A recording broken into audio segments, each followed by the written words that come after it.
Alright. Finally, a break. And yeah, after midnight. But I'm going to read 2. Call it good.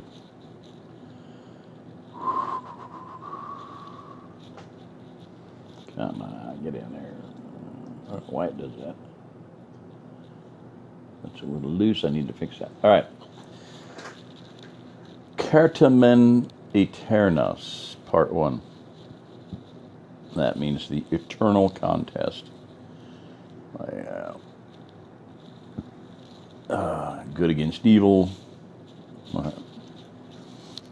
Boxing, whatever. Fighting. Always doing something to stay alive. Crack! The rifle blast rolled like thunder across the ice-covered field. 150 yards away, the middle-sized of the 3 dogs flipped sideways, kicked once and was still. Damn, John swore. The largest of the 3 dogs he'd been aiming at had lunged forward at a goat the instant his finger broke the trigger. Working the bolt as fast as he could without taking the gun from his shoulder, he lined up the crosshairs on the fleeing dog. Leading it a bit, the canine appeared to be a mixed breed of some sort with a lot of mastiff in it, and squeezed off another shot. Crack! The dog's back end slewed around so quickly that he was nearly facing back the way it had come. The dog began screaming and snapping at its hindquarters. John quickly worked the bolt again, scanning the pasture and its tree line for the 3rd dog, but it was nowhere to be seen. Well, it'd be a bit much to expect to down all 3 of them with just 1 rifle, he muttered to himself. He sighted in again on the writhing, wounded dog. The rifle spoke once more, and the dog flipped sideways and was still. Hate to waste a shell on it, but I'm damn not sure going within arm's reach of a dog that size and try to cut its throat. Working the bolt to chamber another shell, he stood up from the fence post he'd been leaning on to steady his rifle and began to walk across the frozen, crunchy grass. If I ever get a chance, I'm going to get some real livestock guardian dogs. Those damned old yard dogs are about useless. I'd have just shoot the lot of them and save the feed. Well, maybe not. Jake. Mel would holler blue blazes about her dog, but Andy and Bad would be no loss. The radio on his hip crackled and Ann's voice came out. John, we just got a call about your gunfire. Is everything all right? He took the radio off and spoke into it. Yeah, everything's all right. Now. Just killed 2 damned old feral dogs and lost a 3rd. One of them is about the biggest damn dog I've ever seen. If that's Ed, Mike, or Rick calling, let them know that one got away and to be looking for it. It was maybe shepherd-sized, large enough to be a problem for goats, calves, or young cows. Looks like they managed to kill one of our young billies, and looks from here like we've got at least a doe wounded, maybe more. I'll know better when I can get a bucket of feed and call them all in. Looks like cabrito for supper tomorrow, mate. Make up some of that mustard sauce you did that time. I liked it right well. Over. I copy. Over, Ann replied. He crossed the pasture and examined the scene. As he'd seen from a distance, they had killed one of the young male goats, fortunately not the one he most wanted to breed next year, and one of his young does had a chewed up left rear haunch, but he thought it might heal with some proper attention. He examined the 2 dogs. One was a blackish-colored mixed breed, looked like a lot of Labrador in it with maybe some bull terrier. The other dog was enormous and would have been bigger still were it not so gaunt.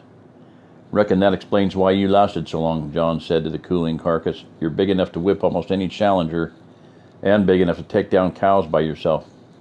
Looks like you about starved to death, though, which is probably why you jumped my goats in broad daylight. Glad to have put paid to you. Crossing the pasture again, he filled the feed bucket with grain in the barn and set it in the back of his truck, then opened the pasture gate and drove through. The goat flock ran to meet him when he got out again and shook the bucket. He scattered grain on the ground at his feet, but when they surged forward, he reached out and grabbed the wounded doe.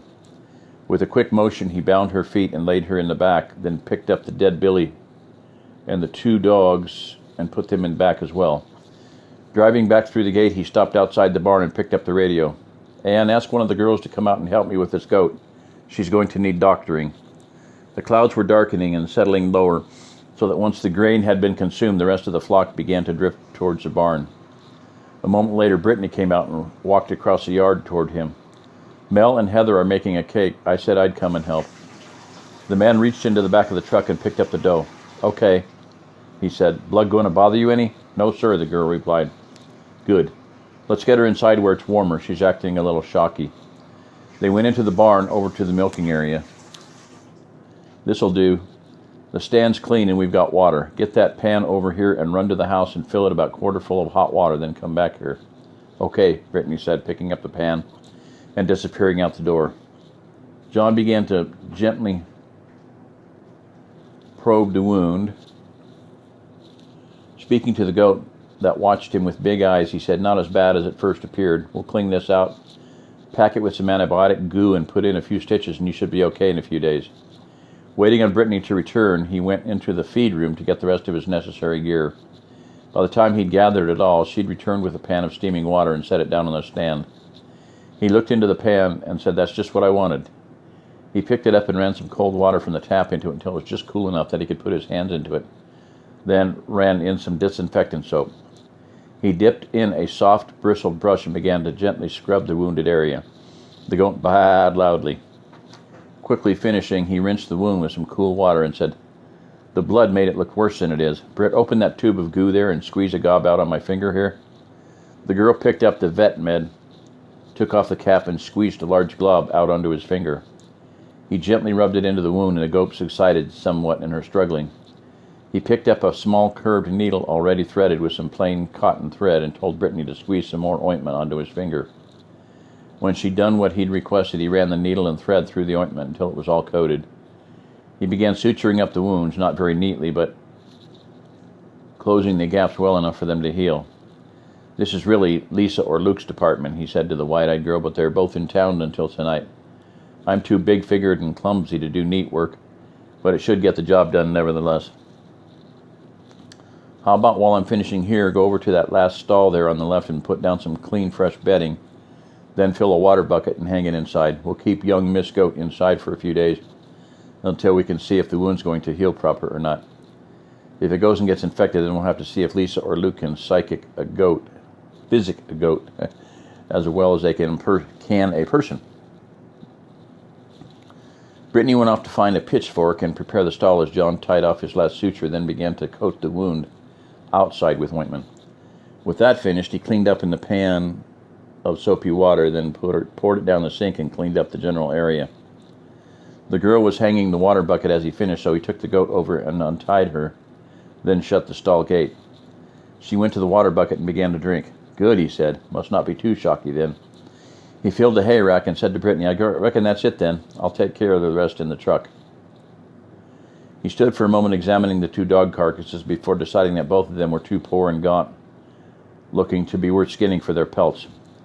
Without pigs to feed them to, he didn't have much use for the dogs, so he decided to bury them in the orchard so they could provide nutrients for the trees come spring.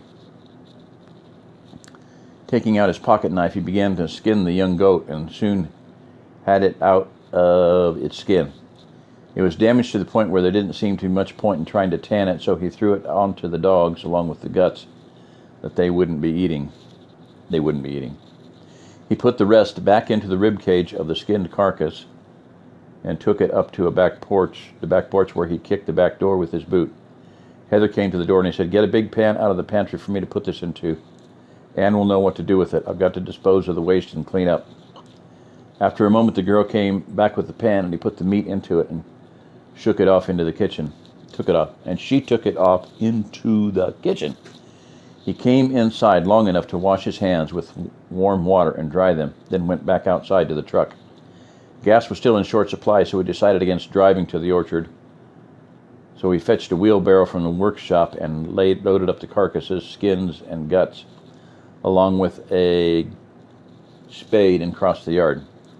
He buried one dog under a pear tree, the second under an apple, and the goat remains under a young chestnut.